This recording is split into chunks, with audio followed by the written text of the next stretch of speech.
India में doctors के बीच में एक भयंकर लड़ाई हो गई है। सोचो आप 10 साल पढ़ लिख कर डॉक्टर बने, पर अचानक से अब आपके नाम के आगे डॉक्टर नहीं लग सकता। क्या ऐसा हो सकता है? सिर्फ एक पोस्ट के चलते जंग छिड़ गई। इंडिया के चेस ग्रैंड मास्टर विदित गुजराती ने एक अच्छा सा पोस्ट किया, हैप्पी सा, कि मेरे पूरे परिवार को हैप्पी डॉक्टर्स डे। उस दिन डॉक्टर्स डे था, लेकिन फिर केरला के एक डॉक्टर फिलिप्स ने कहा कि देखो, डॉक्टर डे विश करना उन्हें तो ठीक है, लेकिन तुम लोगों में से कोई डॉक्टर हो ही नहीं। द लिवर डॉक ने ऐसा इसलिए कहा क्योंकि विदित के फैमिली में उनके पापा आयुर्वेदिक डॉक्टर हैं, उनकी वाइफ होम्योपैथी में, उनकी मदर कॉस्मेटोलॉजी में और बहन फिजियोथेरेपिस्ट है। अब क्या है कि आपने देखा ही होगा कि रामदेव बाबा के जो साथी है आचार्य बालकृष्ण, उन्हें जब एक बार अचानक से दिमाग में दिक्कत हुई थी तो वो अपने खुद के आयुर्वेदिक वाले जगह पे ना दिखा के वो दिखाए थे एम्स में, जो कि एलोपैथिक है। अब ऐसा सीन हम अक्सर देखते हैं और इसीलिए ऐसा कहा जाता है कि आयुर्वेदिक होम्योपैथिक ये सब कुछ भी साइंस बैक नहीं है। और इसी बेसिस पे डॉक्टर फिलिप्स ने इस बात को कहा कि तुम लोग में से कोई डॉक्टर नहीं हो, डॉक्टर मत कहो।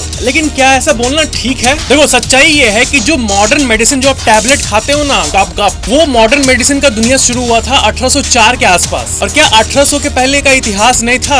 हजारों सालों का इतिहास था। और उस एरा में आयुर्वेदिक, यूनानी मेडिसिन, हर्ब्स, प्लांट, इसी से दवाई निकलते थे। तो अगर आयुर्वेदिक का इतने सालों का यूजफुलनेस रहा है हमारे इतिहास में, तो इसका ऐसे डिसरिस्पेक्ट करना तो सही नहीं है, क्योंकि compare to that modern medicine का बस 200-250 साल ही हुआ है। हाँ, पावरफुल है, ये बात है, लेकिन इसका मतलब ये नहीं कि हम आयुर्वेदिक को डिसरिस्पेक्ट करें, राइट? और यही कारण है कि भारत सरकार अलाउ करती है कि आयुर्वेदिक, होम्योपैथिक ये लोग अपने नाम के आगे DR डॉक्टर लगा सकते हैं। बाकी जो डॉक्टर फिलिप्स का कहना था कि आयुर्वेदिक साइंस बैक्ड नहीं है, ये बात बिल्कुल ट्रू है। आयुर्वेदिक में बॉडी के अंदर किस सेल में क्या असर हो रहा है ये सब कभी भी स्टडी नहीं किया जाता, लेकिन किसी भी बीमारी को प्रिवेंट करने के लिए, बॉडी की इम्यूनिटी बढ़ाने के लिए आयुर्वेदिक काम आता है। लेकिन जब इमरजेंसी होता है, स्ट्रोक वगैरह, तब तो एलोपैथिक TPA इंजेक्शन लेना ही पड़ता है, नहीं तो जान ही नहीं बचेगी। तो कहने का मतलब ये है कि दोनों अपनी अपनी जगह पे सही है, लेकिन ये जो लड़ाई है ये काफी गंदे तरीके से हो गई ट्विटर पे, नहीं, वो X पे। और वो भी देखो, केरला के इतने बड़े डॉक्टर और एक चेस मास्टर जो कि कंट्री के लिए इतने जरूरी है,